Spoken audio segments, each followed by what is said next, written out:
ప్రసాద్ బెహ్రా మా విడాకులు పెళ్లివారమండి వెబ్ సిరీస్లో డైరెక్టర్గా మరియు రైటర్గా అందరికీ సుపరిచితమే. వెబ్ సిరీస్ నుంచి వచ్చి కమిటీ కుర్రాళ్ళు అనే నిహారిక ప్రొడ్యూస్ చేసిన మూవీలో ఎంతో బాగా నటించి అందరినీ అలరించాడు.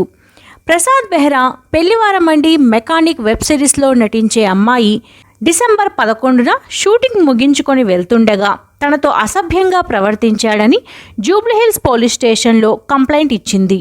దీంతో డిసెంబర్ 18న పోలీసులు ప్రసాద్ బెహ్రాని అరెస్ట్ చేసి నాంపల్లి కోర్టులో హాజరుపరచగా కోర్టు 14 రోజుల రిమాండ్ని విధించింది.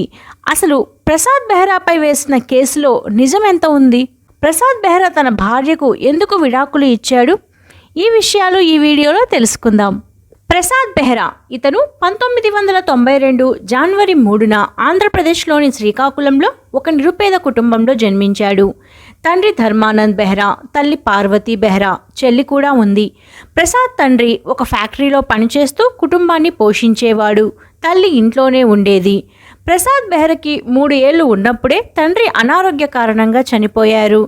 అప్పటి నుంచి ఇంటి బాధ్యతలు తల్లి మీదే పడ్డాయి. అదే ఊరిలో అంగన్వాడీ స్కూల్లో ఆయాగా పనిచేస్తూ పిల్లల్ని పోషించేది. ప్రసాద్ శ్రీకాకుళంలోని ప్రాథమిక పాఠశాలలో స్కూలింగ్ కంప్లీట్ చేశాడు. చదువులో అందంత మాత్రంగానే ఉండేవాడు. చిన్నప్పటి నుంచి సినిమాల్లోకి వెళ్ళి బాగా డబ్బు సంపాదించి కుటుంబాన్ని మంచిగా చూసుకోవాలి అనుకున్నాడు. కానీ తల్లి డిగ్రీ వరకు అన్నా కంప్లీట్ చెయ్యి, ఈ రోజుల్లో చదువు లేకపోతే కష్టం అని చెప్పగా తల్లి మాట విని చదువుపై దృష్టి పెట్టాడు. అలా ఇంటర్ కంప్లీట్ చేసి శ్రీకాకుళంలోని గౌడ్ కాలేజ్లో తన BA డిగ్రీని కంప్లీట్ చేశాడు. ఆ తర్వాత హైదరాబాద్ వెళ్ళి జాబ్ చూసుకుంటాను అని తల్లికి చెప్పి హైదరాబాద్ వచ్చి హైదరాబాద్లోనే తన బంధువుల ఇంట్లో ఉంటూ చాలా మూవీస్కి ఆడిషన్స్ ఇచ్చినా ప్రయోజనం లేదు. 6 నెలలు అవుతున్నా ఒక్క అవకాశం కూడా రాలేదు. అప్పుడు బంధువులు కూడా ప్రసాద్ని భారంగా భావించి ఇంట్లో నుంచి పంపించేశారు. దీంతో ఎటు వెళ్లాలో తెలియని ప్రసాద్ అమీర్పేట్ బస్టాప్లో పడుకునేవాడు. చేతిలో చిల్లి గవ్వ కూడా లేకపోవడంతో తిండికి కూడా ఇబ్బంది పడేవాడు. ఇంటికి వెళ్ళిపోదాం అనుకున్నాడు. కానీ తల్లికి భారం అవుతాడని ఏమి చెయ్యాలో అర్థం కాని స్థితిలో ఉండేవాడు ప్రసాద్. అప్పుడు ప్రసాద్ పోలీస్ స్టేషన్లో అయితే భోజనం పెడతారని అనుకొని వేశ్యలను అరెస్ట్ చేస్తుంటే తను కూడా వారితో ఉన్నానని నటించి పోలీస్ జీప్ ఎక్కేవాడు. కానీ వాళ్ళు తమకి ప్రసాద్కి ఏం సంబంధం లేదు అని చెప్పడంతో పోలీస్ వారు మధ్యలోనే ప్రసాద్ని దింపేసేవారు. ఇలా కాదని రియల్ ఎస్టేట్ ఆఫీస్లో వేకెన్సీ ఉందని చూసిన ప్రసాద్ వెళ్ళి అక్కడ జాయిన్ అయ్యాడు. అక్కడ 3 నెలలు పనిచేసి కొంత డబ్బు పోగు చేసుకొని ఎలాగైనా సినిమాలో నటించాలని జాబ్కి రిజైన్ చేసి డైరెక్టర్ మారుతి దగ్గర అసిస్టెంట్గా జాయిన్ అయ్యాడు.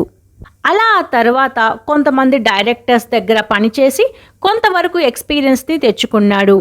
ఇలా ఒకరోజు బైక్ మీద షూటింగ్ స్పాట్కి వెళుతున్నప్పుడు యాక్సిడెంట్ అయ్యి తలకి కాళ్ళకి తీవ్ర గాయాలు అవడంతో 10 రోజులు కోమాలోకి వెళ్ళాడు.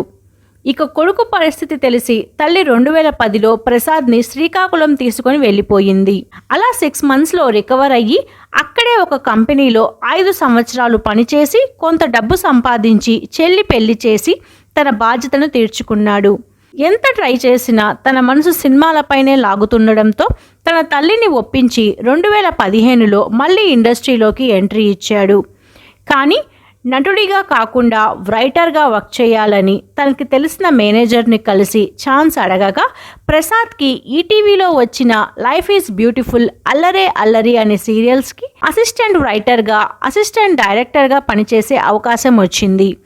అంతేకాదు లైఫ్ ఈజ్ బ్యూటిఫుల్ సీరియల్లో ప్రసాద్ ఒక చిన్న పాత్రలో నటించి నటనలో తెరగాటం చేశాడు. కానీ ఆ సీరియల్లో ఎంత కష్టపడినా నేమ్ కానీ మనీ కానీ రాలేదు. అప్పుడే MCN కంపెనీస్ కొన్ని యూట్యూబ్ ఛానల్స్ని తమ కంట్రోల్లో పెట్టుకొని వాటికి కంటెంట్ రైటర్స్ కోసం, డైరెక్టర్స్ కోసం ఆడిషన్స్ని నిర్వహించారు. అలా తన రైటింగ్ మరియు యాక్టింగ్ స్కిల్స్తో ఆకట్టుకున్న ప్రసాద్కి మొదటిగా ఐ యామ్ ప్రెగ్నెంట్ అనే షార్ట్ ఫిలింలో యాక్టర్గా, డైరెక్టర్గా ఛాన్స్ ఇచ్చారు. ఇక ఈ షార్ట్ ఫిలిం రిలీజ్ అయినా అంతలా ఏం ఆకట్టుకోలేదు. ప్రసాద్ యాక్టింగ్కి అండ్ సెన్స్ ఆఫ్ హ్యూమర్కి ఆఫర్స్ వెతుక్కుంటూ వచ్చాయి. అలా బ్రేకప్ సోడా అనే షార్ట్ ఫిలిం చేసేటప్పుడు అందులో హీరోయిన్గా చేసిన జాను నారాయణ అనే అమ్మాయితో ప్రసాద్కి మంచి పరిచయం ఏర్పడింది. ఇక జాను నారాయణ విజయవాడలో పుట్టి పెరిగింది. తను 9th క్లాస్లో ఉన్నప్పుడు యాక్టింగ్పై ఇంట్రెస్ట్ ఏర్పడింది. అలా తను ఇంటర్ వచ్చేటప్పటికి విజయవాడలో జరిగే షార్ట్ ఫిలిమ్స్ అన్నిటిలోనూ యాక్ట్ చేస్తూ కొంతవరకు గుర్తింపు తెచ్చుకుంది. ఇక అదే సమయంలో విజయవాడలో చలో మూవీ షూటింగ్ జరిగేటప్పుడు కొంతమంది ఆర్టిస్టుల కోసం ఆడిషన్స్ పెట్టగా జాను కూడా అందులో పాల్గొని ఒక చిన్న పాత్రకి సెలెక్ట్ అయ్యింది. ఈ మూవీ హిట్ అవ్వడంతో తను హైదరాబాద్కి వెళితే హీరోయిన్ అవుతుందని తన తల్లిదండ్రులని ఒప్పించి హైదరాబాద్కి వచ్చేసింది. ఇలా ఇక మొదట్లో చిన్న బడ్జెట్ మూవీస్కి యాక్ట్ చేసినా అవి మధ్యలోనే ఆగిపోయాయి. ఆ తర్వాత ఎంత ట్రై చేసినా సినిమాల్లో ఛాన్సులు రాకపోయేసరికి తిరిగి ఇంటికి వెళ్ళలేక యూట్యూబ్ పైన తన ఇంట్రెస్ట్ని మార్చింది. అలా తనకి తెలిసిన డైరెక్టర్స్తోనే ఛాన్సుల కోసం ట్రై చేయగా జిల్ జిల్ జిగా అనే షార్ట్ ఫిలింలో ఛాన్స్ వచ్చింది. ఆ తర్వాత తింగర్ బుచ్చి, గర్ల్ ఫ్రెండ్ లవ్ అయితే అనే షార్ట్ ఫిలిమ్స్ని చేస్తూనే కొంతవరకు గుర్తింపు తెచ్చుకుంది. ఇక అదే సమయంలో ప్రసాద్ జానుని కలవగా వీళ్ళిద్దరి మధ్య మంచి పరిచయం ఏర్పడి ఆ పరిచయం కాస్త స్నేహంగా మారి ఒకే ఇంట్లో లివింగ్లో ఉంటూ వచ్చారు. అలా వీళ్ళిద్దరూ కలిసి Vantalakka, dad's little princess, single సింతకాయ్, దోస్తులు చేసిన పెళ్లి అని 20 వెబ్ సిరీస్లో కలిసి నటించారు. ఇక 2.5 సంవత్సరాలు లివింగ్లో ఉన్న వీరు పెళ్లి చేసుకోవాలని డిసైడ్ అయ్యి ఇరు కుటుంబాలకి చెప్పగా మొదట్లో జాను ఇంట్లో వీళ్ళ పెళ్లికి ఒప్పుకోలేదు.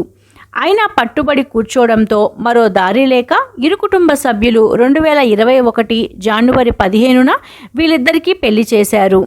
ఇలా ఇక పెళ్ళయ్యాక జానుకి సినిమాల్లో హీరోయిన్గా ఆఫర్స్ రావడంతో ఇండస్ట్రీ గురించి బాగా తెలిసిన ప్రసాద్ అందుకు ఒప్పుకోలేదు. కానీ పెళ్లి తర్వాత తనను ఎంకరేజ్ చేస్తాడనే తనని పెళ్లి చేసుకున్న జాను పెళ్లి తర్వాత ప్రసాద్లో వచ్చిన మార్పుని తట్టుకోలేకపోయింది. ఇక అందులో ప్రసాద్కి పబ్ లైఫ్ స్టైల్ అలవాటు అయ్యి జానుని ఇంట్లో వదిలేసి తరచూ వెళ్తుండేవాడు. ఇలా చిన్న చిన్న విషయాలు పెద్దవిగా మారి వీళ్ళిద్దరికీ మనస్పర్ధలు మొదలయ్యాయి. ఇదిలా ఉంటే ప్రసాద్కి ప్రాపర్ ఇన్కమ్ లేక యూట్యూబ్ మీద డిపెండ్ అవ్వడంతో తనకున్న ఆర్థిక స్థితులను దృష్టిలో పెట్టుకొని జాను ప్రసాద్కి తెలియకుండా 2 మూవీస్కి సైన్ చేసింది. ఇక ఈ విషయం ప్రసాద్కి తెలిసి పెద్దగా గొడవలు చేయడంతో విషయం తారాస్థాయికి వెళ్ళి వీళ్ళిద్దరూ విడిపోవాలని డిసైడ్ అయ్యారు. పెళ్ళైన 1.5 సంవత్సరానికే డివోర్స్ అప్లై చేశారు. అలా అప్పటి నుంచి విడివిడిగా ఉంటూ ఎవరి పని వారు చేసుకోవడం మొదలుపెట్టారు. ఇక మధ్యలో పెద్దలంతా పంచాయతీ పెట్టి వీళ్ళిద్దరిని కలిపేందుకు ఎంత ట్రై చేసినా జాను మాత్రం ప్రసాద్తో ఉండటానికి ఇష్టపడలేదు. దీంతో ప్రసాద్ మానసికంగా కృంగిపోయి మద్యానికి బానిసయ్యాడు. ఆ తర్వాత Prasad personal life, professional life success కాకపోవడంతో ఆత్మహత్యకి కూడా పాల్పడ్డాడు. కానీ ఇతని ఫ్రెండ్స్ సరైన సమయానికి వచ్చి ప్రసాద్ని హాస్పిటల్కి తీసుకువెళ్ళి కాపాడారు. ఇక ఇంత జరిగినా జాను తిరిగి రాకపోవడంతో ప్రసాద్ తనపైన హోప్స్ పెట్టుకుంటే ప్రయోజనం లేదని 2013లో తనకి విడాకులు ఇచ్చేసి తన కెరీర్ వైపు దృష్టి పెట్టాడు. ఇక అలా బుట్టబొమ్మ అనే మూవీలో ప్రసాద్ కండక్టర్ పాత్రను పోషించగా అందులో తనకి కొంతవరకు గుర్తింపు వచ్చింది. దీని తర్వాత కమిటీ కుర్రోళ్ళు అనే మూవీలో ప్రసాద్కి ఒక సపోర్టింగ్ రోల్ చేసే అవకాశం వచ్చింది. ఇక అలా ఒకవైపు మూవీస్ చేస్తూ మరోవైపు యూట్యూబ్లో పెళ్లివారమండి అనే వెబ్ సిరీస్ని కూడా చేయడం స్టార్ట్ చేశాడు. ఇక ఈ సిరీస్లోనే ప్రసాద్ తనపై కేసు వేసిన అమ్మాయిని కలిశాడు. వీరికి మంచి స్నేహం ఏర్పడింది. అలా ఈ వెబ్ సిరీస్ రిలీజ్ అయ్యి మంచి ఆదరణ వచ్చింది. ఆ తర్వాత వీళ్ళిద్దరూ కలిసి కొన్ని వెబ్ సిరీస్, షార్ట్ ఫిలిమ్స్ చేస్తూ వచ్చారు. ఇలా అలా రీసెంట్గా మెకానిక్ అనే వెబ్ సిరీస్ని చేస్తున్నప్పుడు ఆ అమ్మాయి ఉన్నట్టుండి పోలీసులకి ప్రసాద్ పైన తన లైంగికంగా వేధిస్తున్నాడని కంప్లైంట్ ఇవ్వడంతో అందరూ ఒక్కసారిగా షాక్ అయ్యారు. నిజానికి సినిమాల్లోనే అడ్జస్ట్మెంట్ అనేది ఉంటుంది అని అందరూ అనుకుంటారు. కానీ యూట్యూబ్లో కూడా album songs, short films, web సిరీస్లో కూడా ఏదో ఒక రకంగా అమ్మాయిలు లైంగిక వేధింపులకి గురి కావాల్సి వస్తుంది. ఇక అలా అమ్మాయి ప్రసాద్ తనని సంవత్సరం నుంచి వేధిస్తున్నా తను సైలెంట్గానే ఉందని, కానీ తను తరచూ ఇలానే చేస్తూ అందుకు సహకరించకపోవడంతో డిసెంబర్ 11న తనని అందరి ముందు కొట్టి తిట్టాడని చెప్పడంతో ప్రసాద్ని ఇమీడియట్గా కస్టడీలోకి తీసుకొని పోలీసులు కోర్టులో హాజరుపరచగా కోర్టు 14 రోజుల రిమాండ్ని విధించింది. ఇక నెటిజన్లు ప్రసాద్ తనని వేధించడం కరెక్ట్ కాదు, అయినా ఆ అమ్మాయి ప్రసాద్ తనని సంవత్సరం నుంచి వేధిస్తుంటే ఇండస్ట్రీ నుంచి వెళ్ళిపోవాలి, లేకపోతే మళ్ళీ తనతో యాక్ట్ చేయకుండా ఉండాల్సింది అని చెప్తున్నారు. మరికొంతమంది అమ్మాయి ముందుకు వచ్చి చెప్పడం మంచిదే, ఫ్యూచర్లో మళ్ళీ ఇలాంటివి జరగకుండా ఉంటాయి అని చెప్తున్నారు. ఇలా భిన్న అభిప్రాయాలు వ్యక్తం చేస్తున్నారు. మరి మీరు ఏమనుకుంటున్నారో కామెంట్స్ ద్వారా తెలియచేయండి. ఇలాంటి వీడియోస్ కోసం ఛానల్ని సబ్స్క్రైబ్ చేసుకోండి. వీడియో నచ్చితే లైక్ చేయండి. కామెంట్స్ ద్వారా మీకు కావలసిన మిస్టరీ వీడియోస్ని తెలియచేయండి.